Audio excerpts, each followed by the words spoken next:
Dotcha Maragua. Dishkag Nahudosha Nitawehudosha.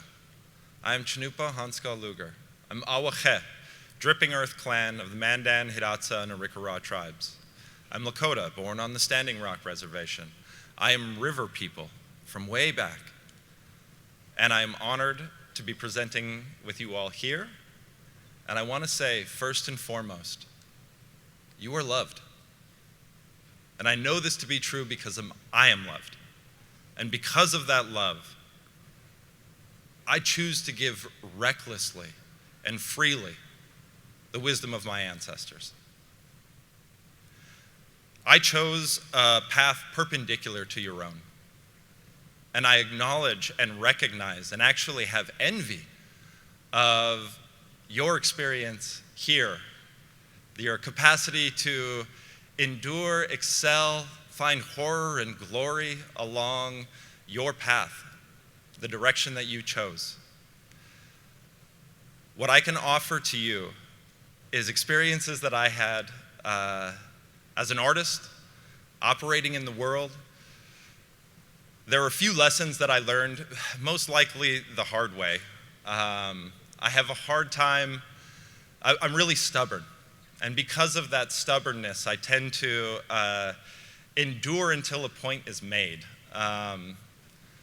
Failure is inevitable and an absolute gift. And I need you to understand that as you move forward, to find the beauty in the process of creation. You all have chosen a life of creativity, of imagination.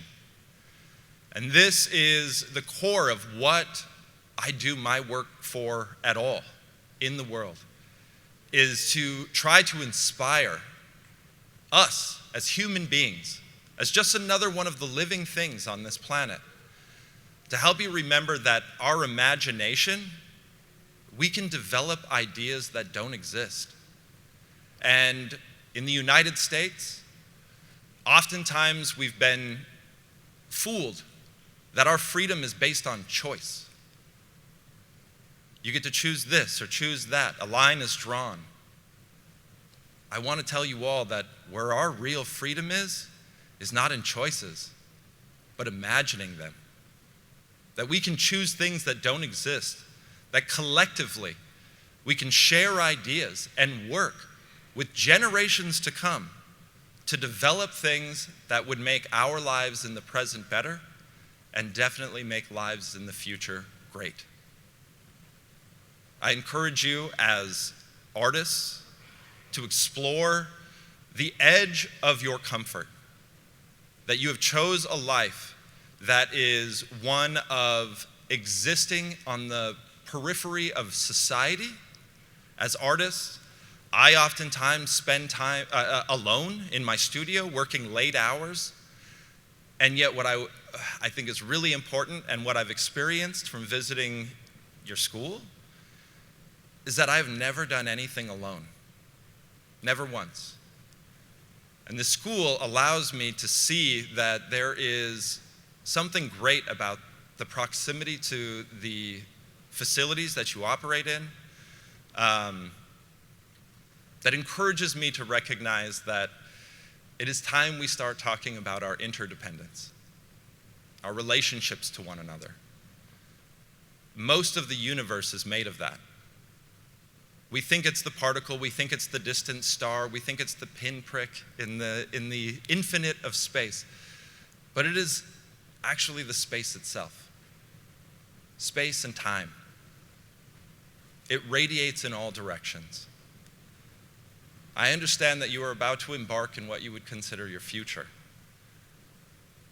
I encourage you to celebrate your present. In my life, what has been made the most significant success were shifts in my mental perspective.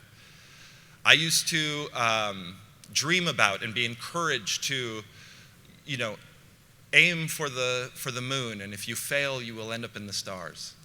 This was the story. I have a contrary story. I say aim low. Give it everything you got. Save nothing for the swim back. Celebrate every single success that you've had. Brush your teeth and pat yourself on the back for doing it. Get a good night's rest and wake up and celebrate. And what I've found in my life is that I am not looking back and considering all the things that I haven't done. And instead, the slow and progressive and inevitable success of my life is filled with milestones of mediocre successes. They are truly the thing that I think about more than anything else. And in fact, some of the accomplishments that I have received, they don't seem that amazing. I'm like, the progressive and inevitable climb towards that means that that great leap is not difficult, is now out of range. And suddenly, even your low aiming is actually, when you look at the scale and the distance in which you've climbed, a tremendous achievement. And because it is mental and it is perspective, I encourage you to learn that from me here today. Aim low and give it everything you got, because that's the most important thing. You are unique and special, and your perspective and experience is the contribution to a continuum. I have children. I'm not excited to see what you will do with the world, but I am excited to participate in how we change the world together.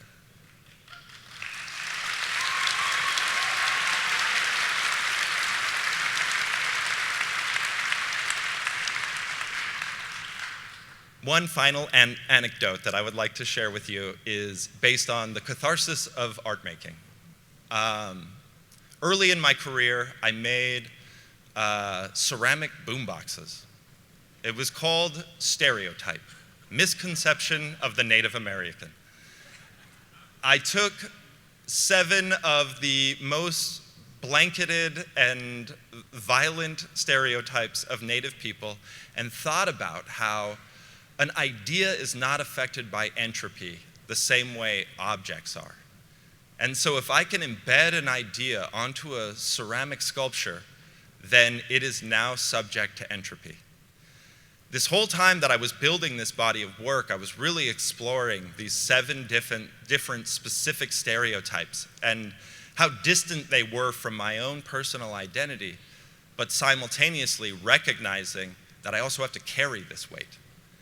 And as I put dyed chicken feather headdresses on ceramic vessels, I was cringing and it made me uncertain and I was scared. I was like, ooh, I don't know.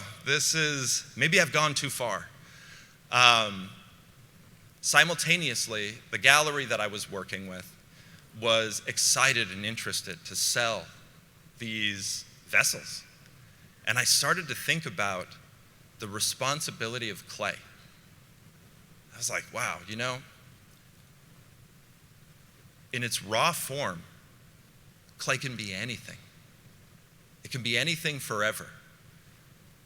And if I don't do something with this and I don't fire it, it could always become clay. Somebody better than me can actually pull this same clay and create something else that's more relevant.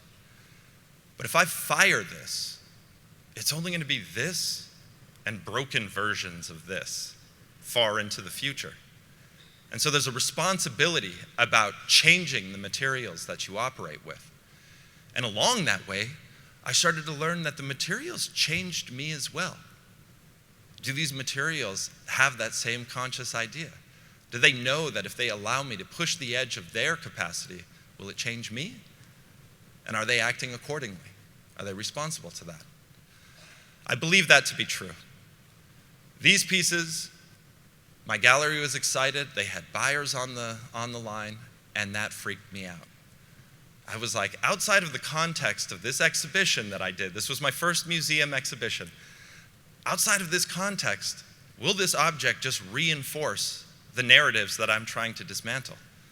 It's like, what does it look like sitting on a oil baron's, countertop somewhere in Texas, I live in New Mexico, so that's a huge part of our economic pull. It freaked me out.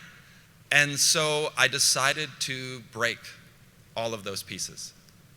I could not afford to break those pieces at the time, but I couldn't afford to keep them either.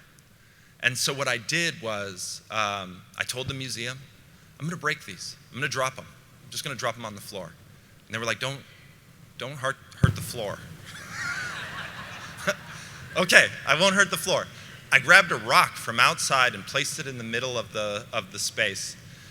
Had a friend with a camera. I traced the silhouette of each one of these stereotypes on the wall in ink, picked it up, described what it was, and let it go and fall on a stone in the middle of the museum. The catharsis of that experience, and I'm telling you this because I did not expect it. It was not a part of my intentions. And turns out, expectation becomes a limit on possibilities. When I dropped each one of those pieces, it wasn't about breaking the stereotype. It was about acknowledging and recognizing the power of that stone. Be a stone. Be so solid in your convictions and who you are that any imposition of ideas, any stereotype, any expectation of how you appear to the rest of the world will break and fall over your certainty. That's what I would like to leave you with here today. And I'm excited to see you develop and grow. And I am so happy to be in the world at the same time as all of you. Thank you very much. Madhugada.